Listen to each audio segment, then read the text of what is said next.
રામ રામ અને સીતારામ બધાને. ધ્રુવ ડાકોરના યુટ્યુબ ચેનલમાં તમારું સ્વાગત છે. આજે છે ગુરુ પૂર્ણિમા અને હું જઈ રહ્યો છું ગુરુજીના આશ્રમમાં. ગુરુજીના આશ્રમમાં પહોંચે એ પહેલાં ગુરુ પૂર્ણિમાની થોડી વાત કરી લઈએ. ગુરુ એ અજ્ઞાનતાનો અંધકાર એ દૂર કરે છે અને દિવ્યરૂપી જ્ઞાન પ્રજ્વલિત કરે છે.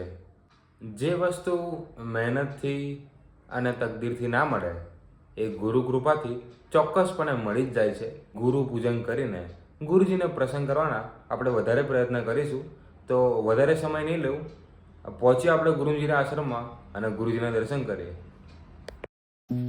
You said that you feel lonely, makes you cold as ice.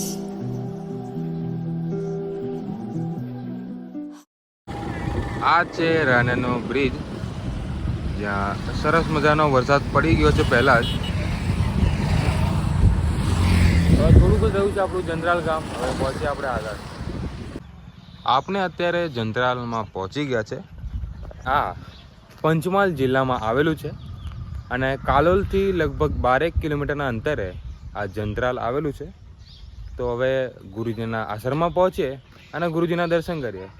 ગુરુજીના આશ્રમનો આ મુખ્ય દ્વાર છે. હવે અંદર પહોંચીએ આશ્રમમાં, દર્શન કરીએ. ગાડી બધી પાર્કિંગમાં મૂકી દીધી છે. પ્રવેશ દ્વાર છે. હવે અંદર જઈએ. ભીડ બહુ જ છે.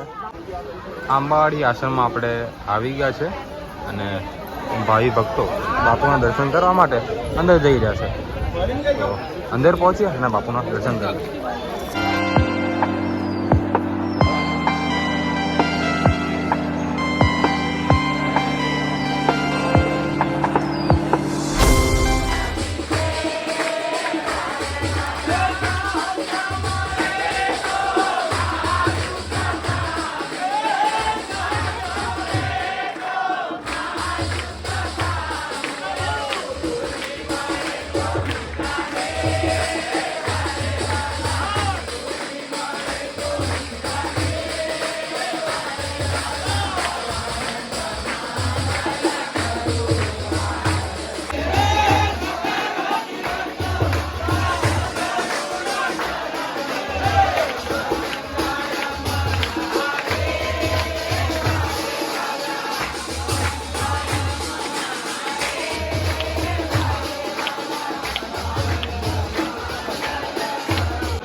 આ બાપુની કુટીર છે અને એની બાજુમાં જ આ ગુફા છે.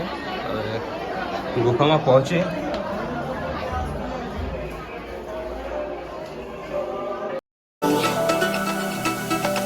Can we watch it? ગુરુજીના દર્શન એકદમ જોરદાર થયા છે અને સરસ મજા આવી ગઈ છે. હવે રાના રોડ પર આપણે આવી ગયા છે અને હવે આપણે ઘરે પહોંચીએ પછી મળીએ. રાના રોડ ઉપર આપણે ઊભા રહ્યા છે અને પબની મજા લઈ રહ્યો છું અને સરસ મજાનો નજારો જોવા તમે. કેટલું સરસ મજાનું વાતાવરણ.